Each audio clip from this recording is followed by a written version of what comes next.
जब जुल्म करेगा सत्ता के गलियारों से, चप्पा चप्पा गूंज उठेगा इंकलाब के नारों से, इंकलाब के नारों से। अब कर शिकार गीदड़, तेरा 56 इंच का सीना है, अब तो गीदड़ बनकर जीना है।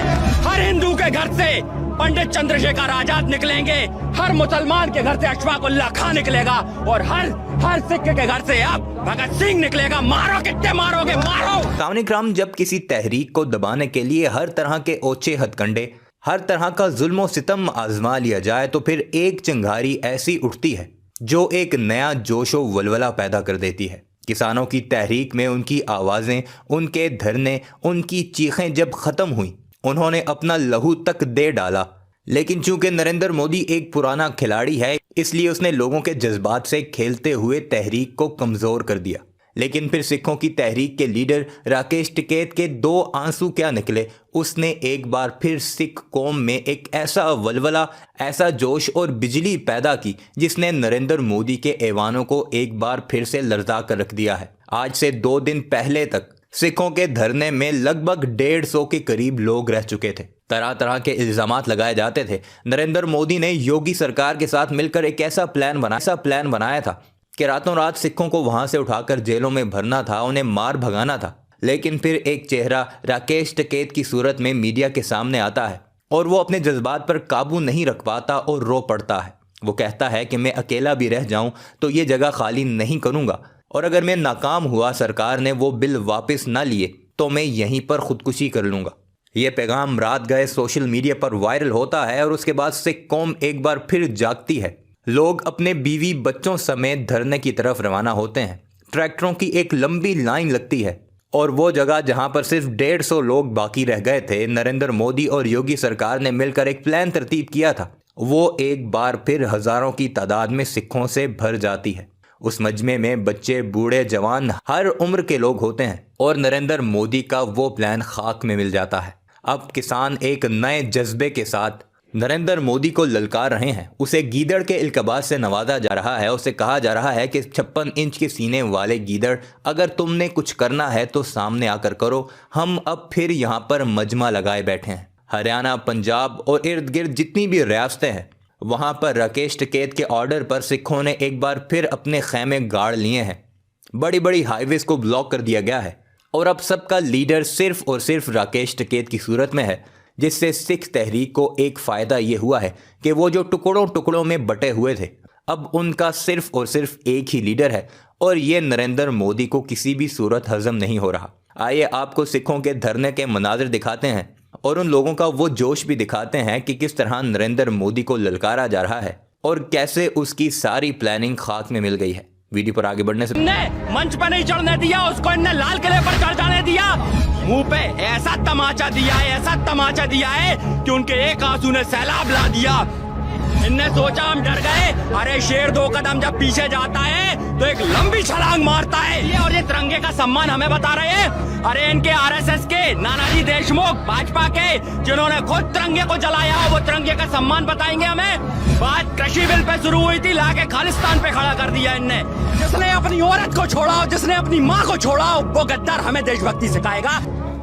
देखिए, इसके पीछे की वजह साफ साफ थी कि कई लोग यहाँ पर 45 दिन से रुके थे, 40 दिन से रुके थे और वो 26 जनवरी का इंतजार कर रहे थे कि एक बार परेड हो जाए तो कुछ 2-4 दिन के लिए जो लोग घर से दूर थे वो घर हो आए। और कुछ लोग उसी कॉल के लिए भी आए थे कि 26 जनवरी परेड करके उनको लौटना था।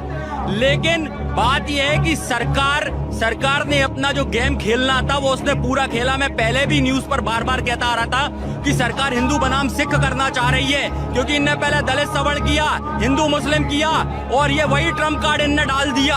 आप देख लीजिए, 99.5% रैली सफल रही।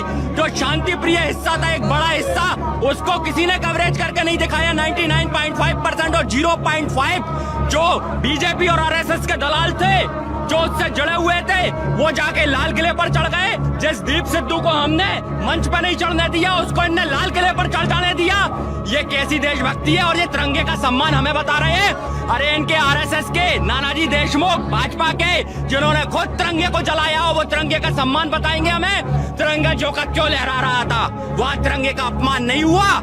ये बातें बंद करें, ये मुद्दे से डाइवर्ट करने वाली बातें इन लोगों की जो शुरू से करते आ रहे हैं। बात कृषि बिल पे शुरू हुई थी, लाके खालिस्तान पे खड़ा कर दिया इनने। ये टुकड़े टुकड़े गैंग तो खुद है जो हमें बांटना चाहते हैं, पर टिकैत साहब ने इनके मुंह पे ऐसा तमाचा दिया है, ऐसा तमाचा दिया है कि उनके एक आंसू ने सैलाब ला दिया। आज जो ये लोग, हम 2 कदम पीछे क्या हुए, घायल थे, 2 कदम पीछे हुए, इनने सोचा हम डर गए। अरे शेर 2 कदम जब पीछे जाता है तो एक लंबी छलांग मारता है। वो लंबी छलांग आज आपको देखने मिल रही होगी कल रात के बाद जो हुआ है। हम तो कहते हैं ना, अगर हम गलत है, आतंकवादी है, तो भाई यहाँ क्यों मारते हो? ले चलो किले पे, लाल किले पे, वहीं तोप से उड़ा देना, वहीं गोली मार देना। क्यों हमें ये सब कर रहे हो, कलंक दे रहे हो? तुमने देश के विकास में तो आज तक कोई हाथ योगदान दिया नहीं, देश को जलाते चले आ रहे हो। ये गलत है, ये बहुत गलत है मोदी जी। आप सत्ता के साथ खिलवाड़ कर रहे हो। तभी मैं कहूंगा, जुल्मी जब जुल्म करेगा सत्ता के गलियारों से, चप्पा चप्पा गूंज उठेगा इंकलाब के नारों से, इंकलाब के नारों से। देखो, मैंने पहले भी कहा था, आरएसएस मतलब राज्य सुरक्षा समिति, जो अंग्रेजों का चाटुकार संगठन रहा था। ये हाफ चड्डी पहनती थी पहले, खाकी, आधी पुलिस थी। कल ये 26 जनवरी के दिन पूरी पुलिस बन गई, जिन्होंने ये खेल रचा। हमें जो मार्ग दिए गए उस पर बैरिकेड्स लगा दिए इन्होंने, फिर आंसू गैस के गोले छोड़े, फिर हम पे डंडे भी बरसाए। अब आप क्या चाहते हैं? एक तरफ आप चाहते हैं भगत सिंह पैदा हो, दूसरी तरफ कर आपको गांधी याद आने लग गए हमारे ऊपर। ये कैसी बात है भाई? भगत सिंह के बात करने वालों तुम्हें गांधी कैसे याद आ गए कि हिंसा ना हो? भाई हिंसा नहीं होती, इसे आत्मरक्षा कहते हैं। अगर निहंग सरदार नहीं आते तो जाने कितनी जाने चली जाती। और इतने ट्रैक्टरों का जो नुकसान कर दिया है, उसका हर्जाना क्या मोदी का बाप देगा क्या?